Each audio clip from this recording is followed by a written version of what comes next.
సరే సార్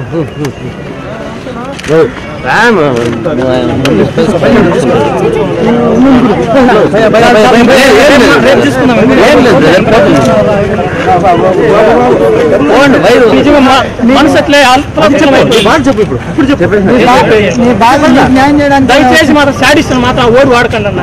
నిజంగా ఎట్లా అనిపిస్తుంది సార్?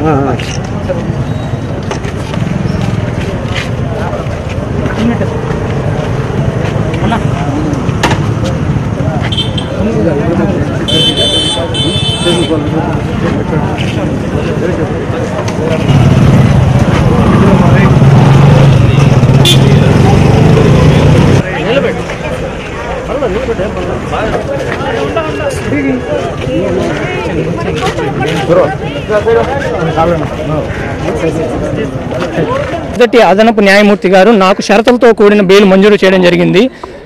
ఇందు మూలంగా గంగాధర నెల్లూరు రక్షకబట్ట నిలయంలో బుధవారం మరియు ఆదివారము నేను సంతకం చేయవలసిందిగా షరతులు నిర్ణయించారు. అందుకు మూలంగా రక్షకబట్ట నిలయంలో నేను నా షరతులను కోర్టులో షరతులతో కూడిన బెయిల్ను ఉపయోగించుకొని పూర్తిగా సహకరిస్తానని ఇందు మూలం తెలియజేస్తున్నాను. నా మీద వచ్చిన ఆరోపణలకు సంబంధించి ఉస్మానియా ప్రభుత్వ హాస్పిటల్లో నాకు పుష్యంత పరీక్షలు నిర్వహించడం జరిగింది. అందులో నాకు ఎటువంటి సమస్యలు లేవని వాళ్ళు ఉత్తర్వులు. మాది మూతరంగనపల్లి, మా తండ్రి పేరు కుమారస్వామి రెడ్డి. మాది ఎంతో హ్యాపీనెస్ ఫ్యామిలీ. ఈరోజు మమ్మల్ని ఎంతో దారుణ స్థితికి తీసుకొని వచ్చినారు. మా అన్నకి ఏదో చాలా బాగా పెళ్లి చేయాలని చెప్పేసి డిసెంబర్ 1వ తారీఖున దీపిక కళ్యాణ మండపంలో కొత్తపల్లిమెట్లో ఒక మ్యారేజ్ చేసినాము. ఆ రోజు ఫస్ట్ నైట్ వాళ్ళ ఇంట్లో చేయాలని చెప్పి తీసుకొని పోయేసి వాళ్ళ ఇంట్లో ఫస్ట్ నైట్ చేయడం జరిపించినారు. కానీ ఆ రోజు నైట్ ఏం జరిగింది ఎవరికి తెలీదు. కానీ మా వదిన గారు ఏం చేసినారు, అతడు వచ్చి మగోడు కాదు అని చెప్పి లేని తప్పులన్నీ మా అన్న మీద పెట్టి ఈరోజు మగోడు కాదని చెప్పి నిరూపించే వాళ్ళు paper statement, press, media, Facebook ఇట్లా చేసిన దానివల్ల మా అన్న ఈరోజు లోపల ఉన్నాడు. కానీ ఎందుకు ఇట్లా చేస్తూ ఉన్నారు మాకైతే అర్థం కావటం లేదు. కానీ మా అన్నని మగోడు కాదు అని చెప్పి మాకేదో కోర్టు న్యాయం చేసినారు. వాళ్ళ ద్వారా మేము ఉస్మానియా మెడికల్ బోర్డుకి వాళ్ళ ద్వారా పోయేసి మెడికల్ టెస్టులు అన్నీ చేయించుకున్నాక ఈరోజు మా అన్న మగోడు అని వచ్చిన తర్వాత కానీ మాకు కోర్టు వారు వచ్చేసి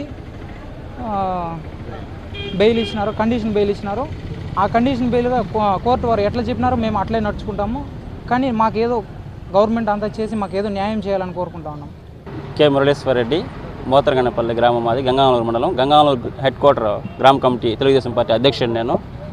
ఇక్కడ మోతరంగనపల్లిలో కుమారస్వామి రెడ్డి కుమారుడికి రాజేష్కి, దామరగుంటలో శైలజ అమ్మాయికి రాజేష్కి అమ్మాయికి పెళ్ళయింది. డిసెంబర్ 1వ తేదీ అయ్యింది.